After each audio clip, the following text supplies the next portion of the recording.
दोस्तों, तो हम पढ़ेंगे खेल। खेल का मतलब जो है अपन आज से स्टार्ट करेंगे खेलों को पढ़ना। तो खेलों के प्रकार वगैरह तमाम चीज़ें अपन पढ़ेंगे। सबसे पहले पढ़ते हैं खेल के प्रकार। एमपीएडीपीओ के लिए महत्वपूर्ण इकाई है ये।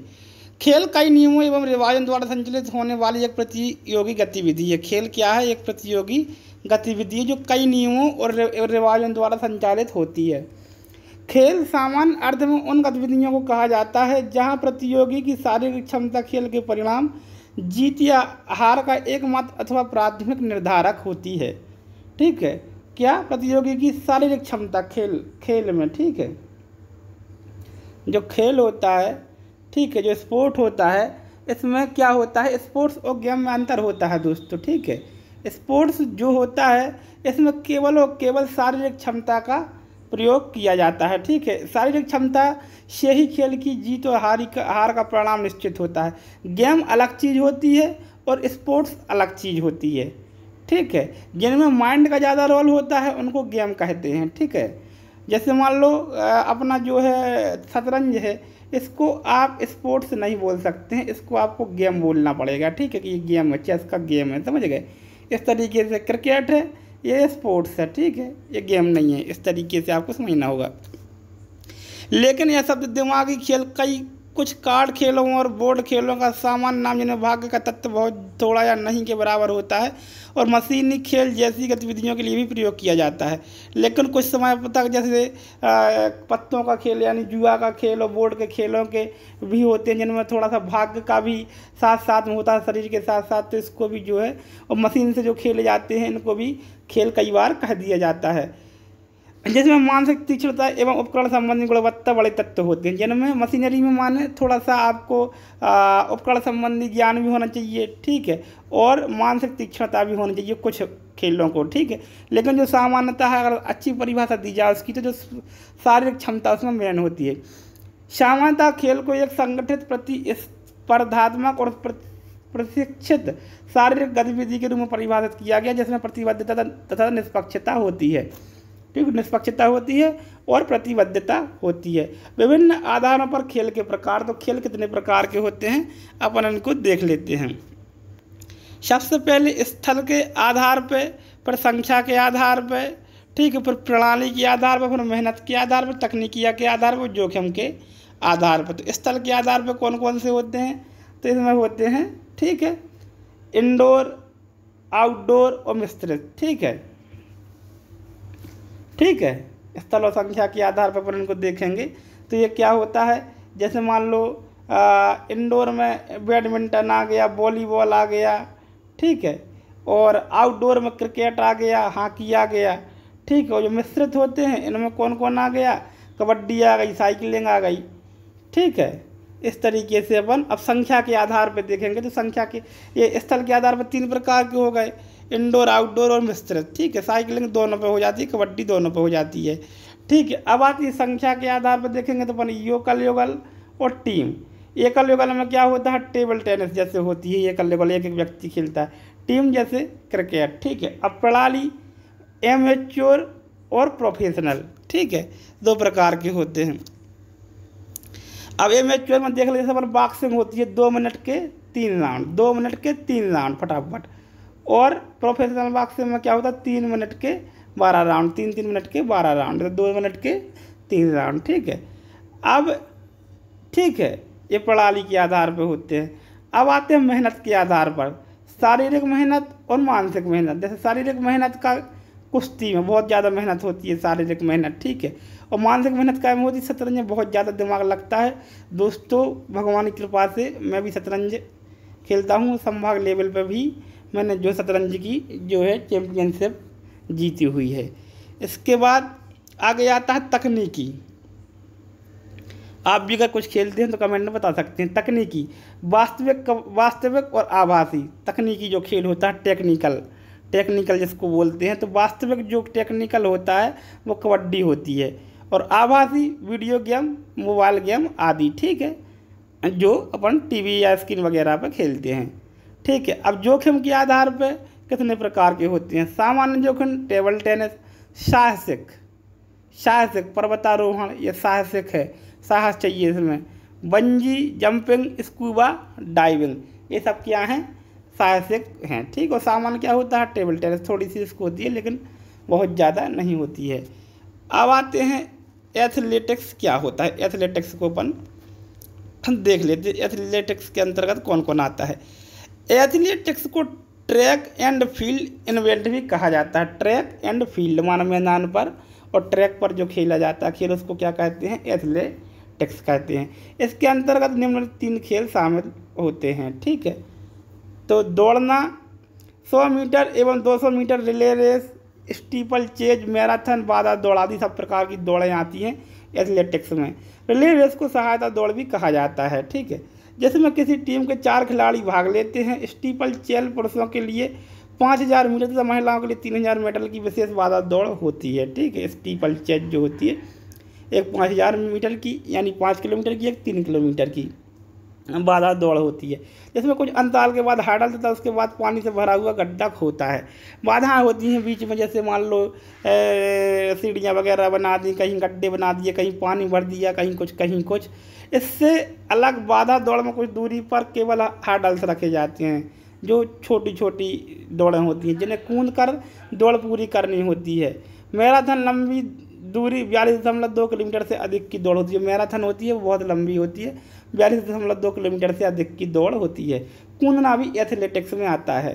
ठीक है, मिल्खा सिंह का जो सपना था कि कोई एथलेटिक्स में जो है ओलंपिक में गोल्ड लाए, तो यह अपने उसने नीरज चोपड़ा ने करके दिखाया है, इसलिए उसने उनको समर्पित भी जो है किया था।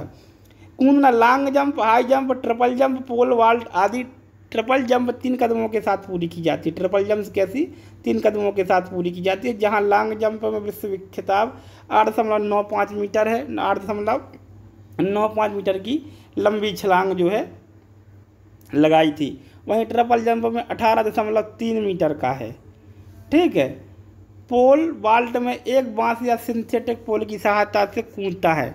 ठीक है, बांस वो लंबा वाला उसको नीचे मतलब दब जमीन में गड़ा देता है और उस तरफ कूद जाता है। ठीक है, सिंथेटिक पोल की सहायता से कूदता है, जिसके प्रसिद्ध खिलाड़ी सर्जेई बुबका रूस हैं। कौन है, सर्जेई बुबका रूस के हैं। फेंकना, गोला फेंक, भाला फेंक, चक्का फेंक, हैमर थ्रो, ये सब का ये भी एथलेटिक्स में आते हैं।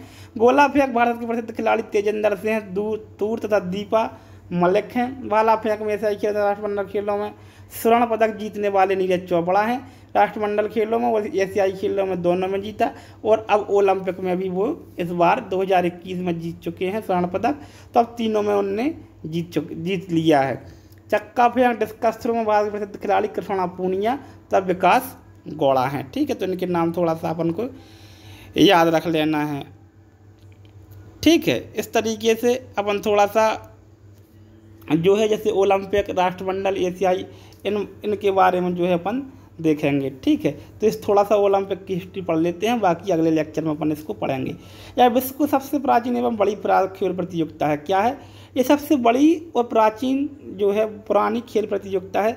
इसका सर्वप्रथम आयोजन, ठीक है, 776 ईसा पूर्व सन में, नहीं मतलब ईसा पूर्व किया गया था, ईसवी सन में नहीं, ईसा पूर्व मान 2700-2800 साल पहले किया गया था। यूनान के ओलंपिया नगर में किया था, इसलिए इसको ओलंपिक गेम भी कहते हैं। यूनान के ओलंपिया शहर में हुआ था 776 ईसा पूर्व, मान 2021 आ गई है भैया, तो 2000 साल ये और 776 साल ये और 21 और इतना टाइम जो है हो चुका है। वस्तुतः ग्रीस के देवी देवताओं के पिता ज्यूस के सम्मान में, जो ग्रीस थे उस पर सबसे पहले यही सभ्यताएं थी, तो ग्रीस के देवी देवताओं के पिता ज्यूस के सम्मान में एक धार्मिक पर्व के रूप में इन खेलों का प्रारंभ ओलंपिक शहर में हुआ था। इसी स्थान के नाम पर इन खेलों का नामकरण ओलंपिक हुआ। प्रथम ओलंपिक आयोजन के साथ ही प्रति 4 वर्ष की अवधि पर इन खेलों का आयोजन होता रहा, किंतु यह परंपरा कुछ ही दिनों तक कायम रही, क्योंकि यूनान पर रोम का अधिकार होते ही इन खेलों में गतिरोध उत्पन्न हो गया। रोम ने क्या कर लिया, रोमन सभ्यता ही बहुत पुरानी है, ग्रीस पर यूनान पर क्या कर लिया, जो है इसको आक्रमण करके जीत लिया और इन खेलों में गतिरोध उत्पन्न हो गया। आगे चलकर 393 ईस्वी में रोम के तत्कालीन सम्राट थियोडोसियस ने प्राचीन ओलंपिक खेलों पर प्रतिबंध लगा दिया और इस तरह ओलंपिक नगर के पतन के साथ ओलंपिक खेल भी विलुप्त हो गए। ठीक है, 393 ईस्वी में ख़त्म ही कर दिया इसको। ठीक है, ये शासक हुआ, किसने ख़त्म कर दिया था?